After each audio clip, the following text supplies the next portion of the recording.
Cette semaine à l'émission, je discute avec Frank Juteau de son plus récent roman Antonio Pizza. Hello nous parle de la Journée internationale des droits des femmes et je joue à Vérité ou Vérité avec l'humoriste Nick Lavoie. Bonne émission!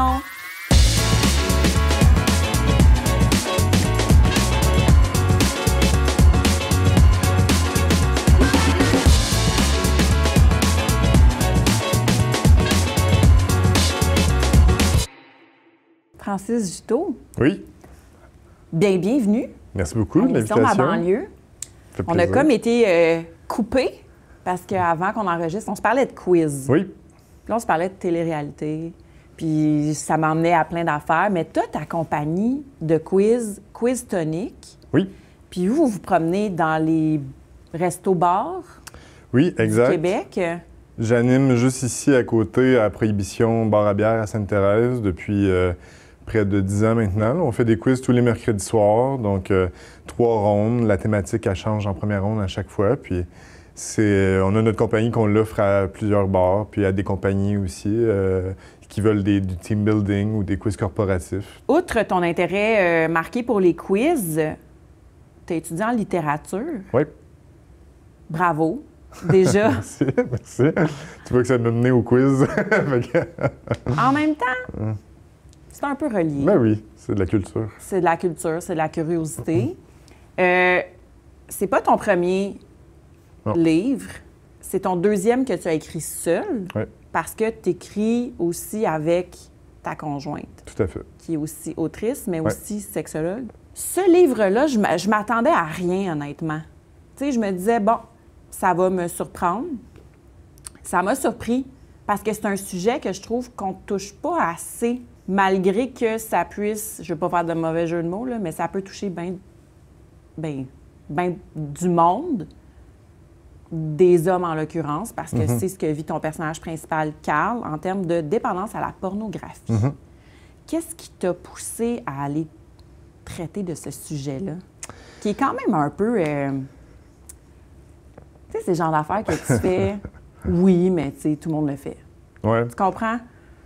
Bien, en voulant raconter l'histoire de ce livreur de pizza montréalais qui est aussi porno-dépendant, dans tout ce que j'ai écrit, en fait, il y a toujours un peu la volonté de démocratiser la sexualité, dans le sens que mon premier roman en parlait un peu moins, mais ce que j'ai écrit avec ma conjointe, évidemment, en parle beaucoup.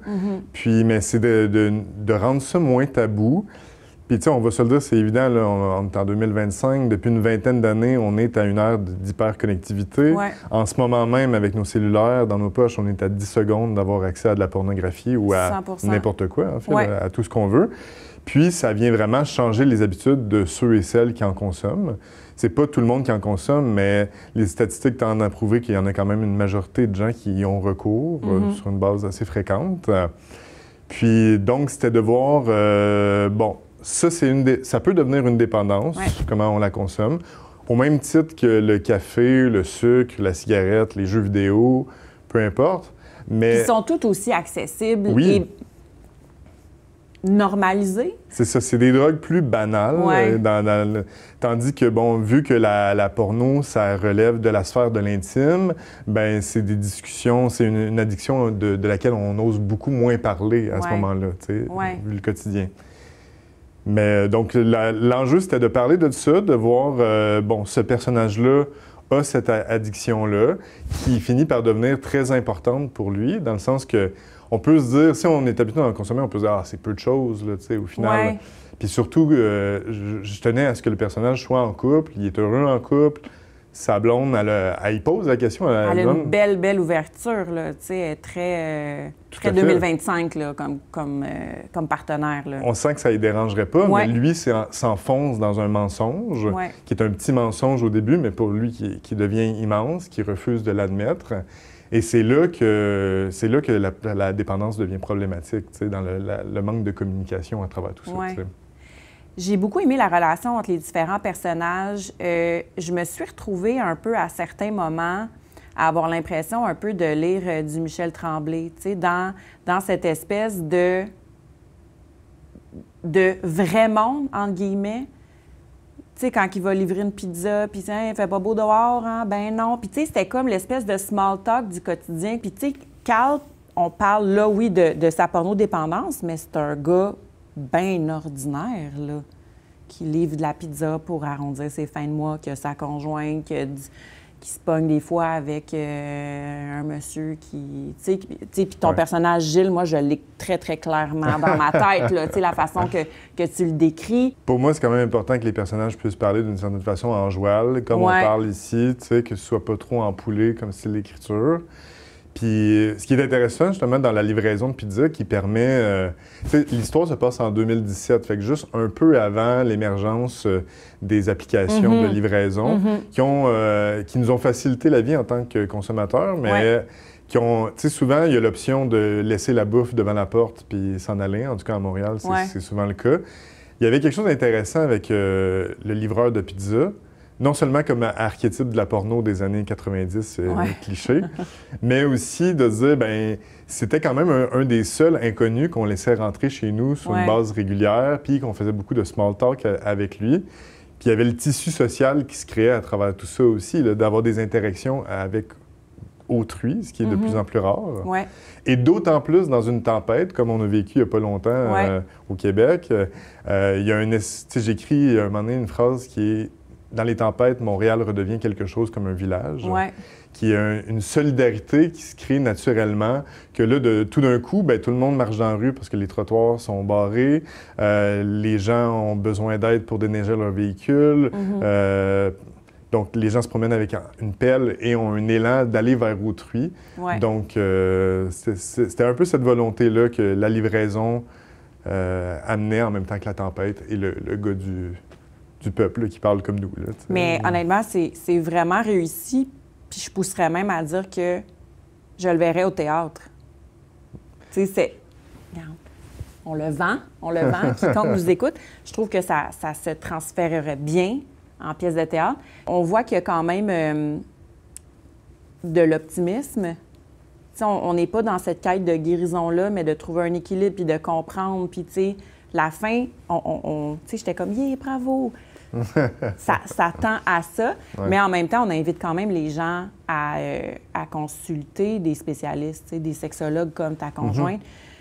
Tu en parles notamment dans ton livre parce qu'il y a des enjeux qui sont importants. Tu sais, quand ça prend de plus en plus de place puis que ça t'empêche de fonctionner au quotidien, bien là, c'est sûr que ça sonne une petite alarme de... Ouais, c'est peut-être plus juste de façon récréative, puis là, on s'en va vers quelque chose de plus sérieux. Merci d'en avoir parlé. Bien, ça m'a fait grand plaisir. Honnêtement, ça a été hyper bien fait. C'est pour ça que j'ai mis beaucoup d'humour aussi dans le livre. C'est pour dire, il y a du négatif à la consommation de porno comme à toute dépendance. Il y a aussi du positif à travers tout ça. L'important, c'est juste vraiment de voir, bien, prendre un pas de recul, voir c'est quoi l'impact que ça a sur moi, comment je peux après ça mieux réguler ma consommation, la responsabiliser, trouver des solutions à travers tout ça, si ça a un impact négatif sur toi. Si ça n'en a pas, go for it, c'est parfait. Mais surtout que des fois, on a tendance à comme étiqueter, pornographie, les personnes qui en consomment beaucoup, puis là, tu t'imagines qu'ils marchent dans la rue en mode prédateur, prêt à surgir derrière. Tu sais, c'est pas ça pantoute. Le gars, il vit dans son intimité, puis il se rend compte comme c'est peut-être un peu trop, puis ça a un impact sur certaines de mes relations sociales, puis il consulte, puis il tend vers un... C'est ça. Le mot équilibre, c'est ça qu'on cherche. Tout à fait. Puis surtout la communication avec sa partenaire, tu sais, parce qu'il y en a qui peuvent se poser la question au quotidien, est-ce que regarder de la porno, par exemple, c'est tromper? Pour moi, la réponse est évidente que non, mais ça dépend comment c'est fait, ça dépend de la communication. Après ça, mentir à sa partenaire, là, on entre dans des enjeux de tromperie et de mensonge, tu sais, à travers tout ça. Donc, la clé est toujours dans la communication. C'est cliché, mais c'est la base. C'est cliché, c'est la base. On ressort de cette entrevue avec équilibre, communication. On t'avait d'aller à 2 filles le matin, quoi. On va y aller. Merci. Mais sinon, merci, bravo pour ça. Et on peut te retrouver tous les mercredis à la Prohibition pour le quiz. Exactement, mercredi 7h30, tous les semaines. Et 15 mars, pour ceux qui voudront, ton lancement se passera au bar L'Idéal à Montréal. Exactement. Puis j'aimerais ça, éventuellement, peut-être un livre qui se passe à Saint-Eustache. Ah, OK. Mais je dis ça de même. Je dis ça de même. Merci d'être passé. Merci, ça fait plaisir.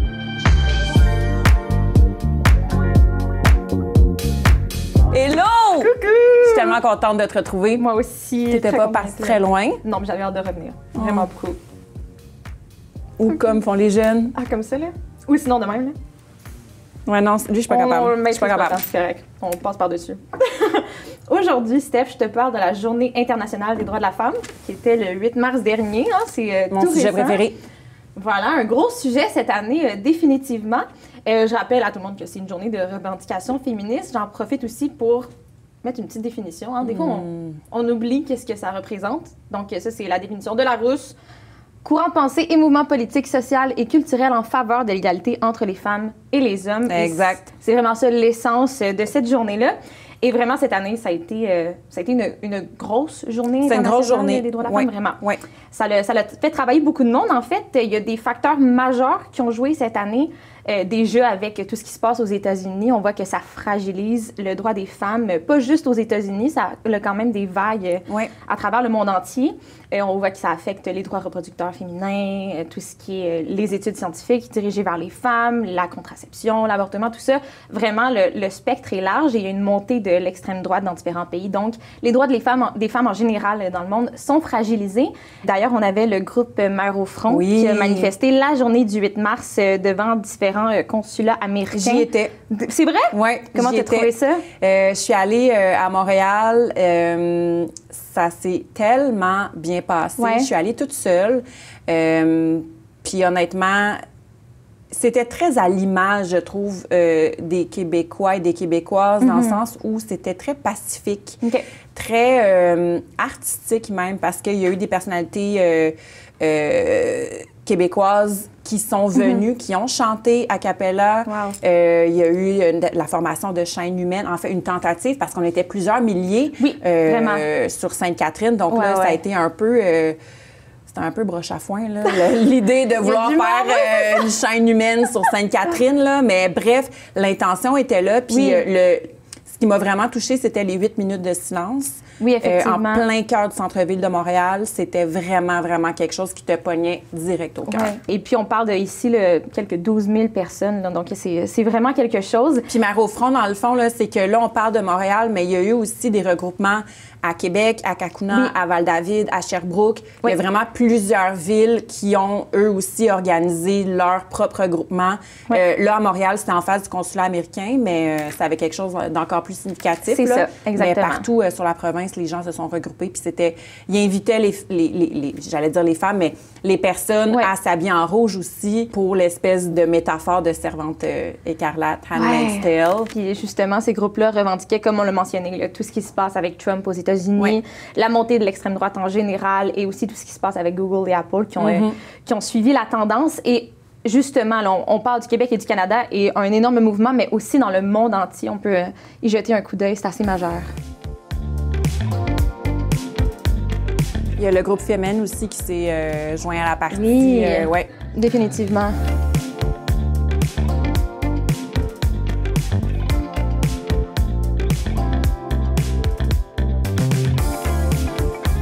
C'était pas juste la Journée internationale des droits de la femme, là, il y en a eu à travers les derniers mois. J'ai quand même peine à croire qu'on est encore là. Ça me dépasse. C'est quand même quelque chose, en fait, tout ce qui se passe. Là, évidemment, on parle d'une certaine régression. Donc, c'est assez majeur. Et il y en a beaucoup qui disent que cette journée, cette année, avait un petit goût amer, en fait. On tient à rappeler que la Journée internationale des droits de la femme, beaucoup le mentionnaient, que ce n'est pas le but de célébrer la femme, mais bien de revendiquer ses droits et l'égalité par rapport aux hommes. Justement, une demoiselle juste ici le vulgarise extrêmement bien. Je t'explique pourquoi c'est important de dire Journée des droits de la femme et pas simplement Journée de la femme, et c'est assez simple. Journée 2, c'est un terme qui est utilisé pour célébrer ou mettre à l'honneur quelque chose. Et la journée du 8 mars, c'est pas le but de célébrer la femme, mais bien de lutter contre les inégalités qu'elles vivent un peu partout dans le monde et ici aussi encore aujourd'hui. Mes petits extraits préférés. Oui, effectivement. Ce qu'il faut pas oublier non plus, c'est que quand on parle de la femme, il faut aussi avoir en tête les femmes, dans le sens qu'il n'y a pas un modèle non plus préétabli de ce qu'une femme devrait être. Donc, tu sais, on doit inclure aussi la communauté LGBTQ, les femmes trans, les femmes de toute origine aussi. Fait que c'est un peu dans cette optique-là. Oui, justement, il y en avait beaucoup qui mentionnaient que ce désir-là d'égalité des femmes ne s'acquiert pas seulement avec les femmes cisgenres hétérosexuelles. On parle de toutes les femmes. Si toutes ces femmes-là ne sont pas égales, donc on n'a pas atteint l'égalité. Plusieurs le mentionnaient. Très bien dit. Merci, Hello. C'était très, très, très important d'en parler, puis je suis contente que tu l'aies fait. Merci à toi. Très pertinent.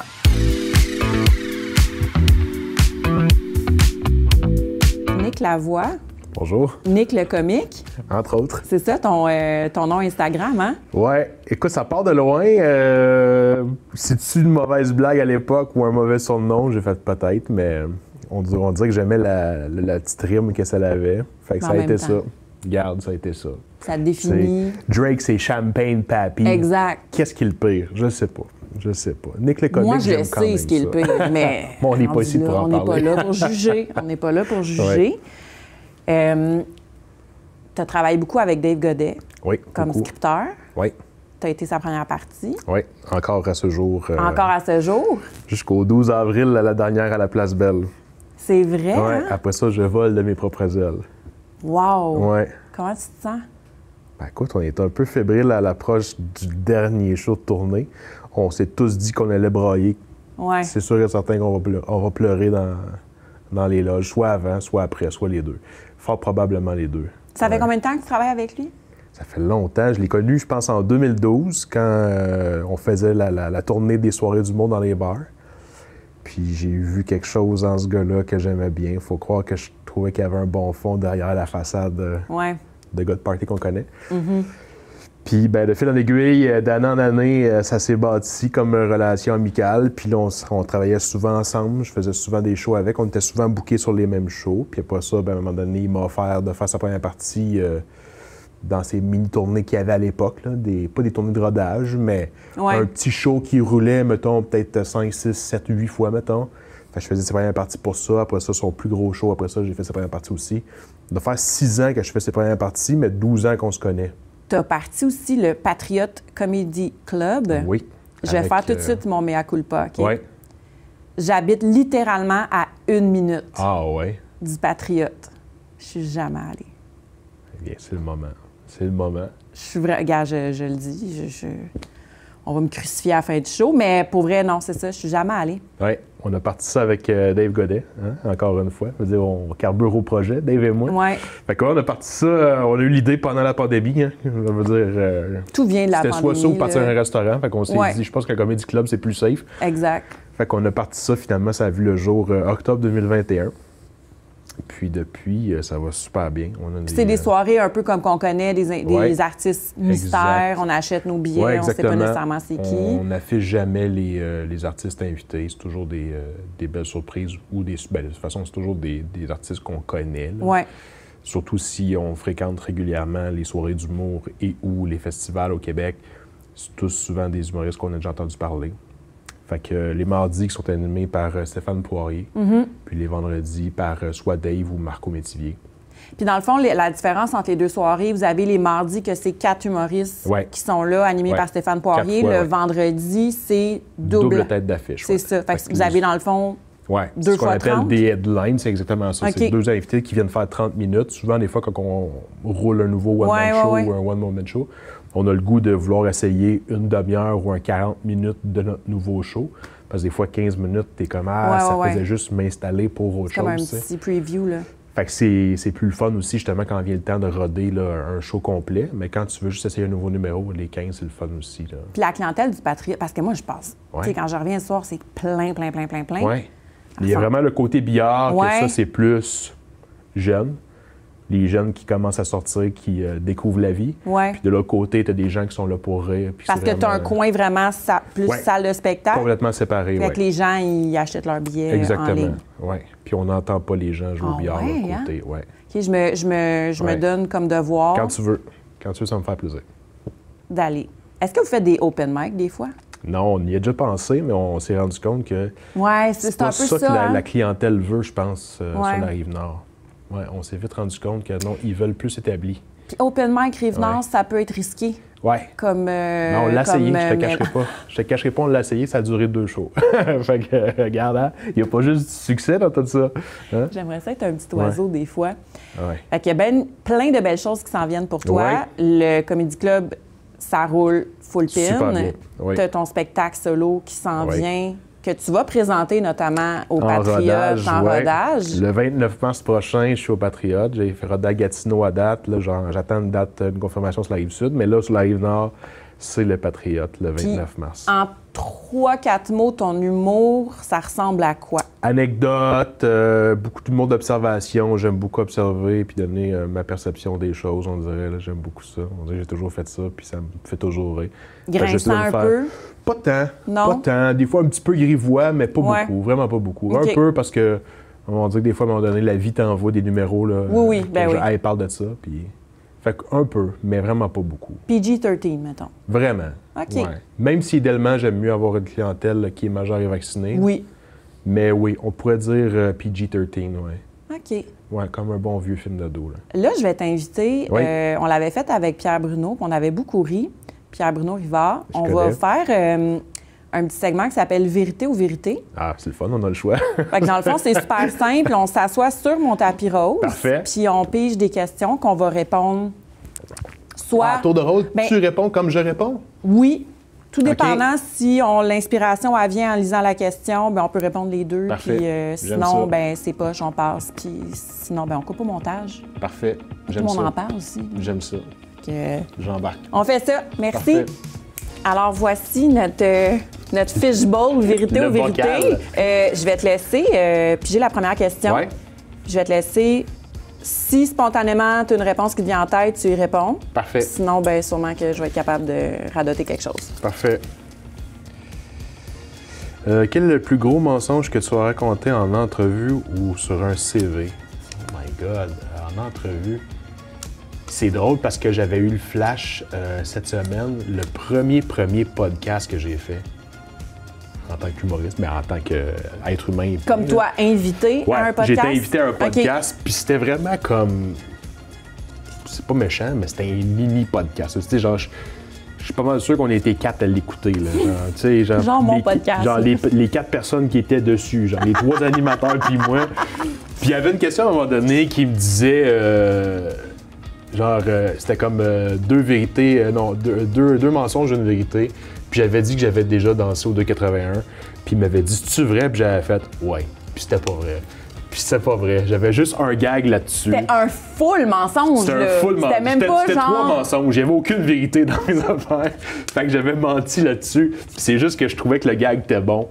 Parce que je disais que j'avais dansé comme dans le film Magic Mike, sauf qu'il y a eu la toune Pony là, qu'on connaît Ouais. tous. Là. Mais là, j'étais arrivé avec un petit cheval de bois, genre, parce que je voulais rendre ça drôle. Puis il était comme, ah, wow, malade, il dit-tu vrai? Puis j'étais comme, ouais, c'est vrai. Parce que je trouvais ça juste trop drôle de dire que c'était vrai.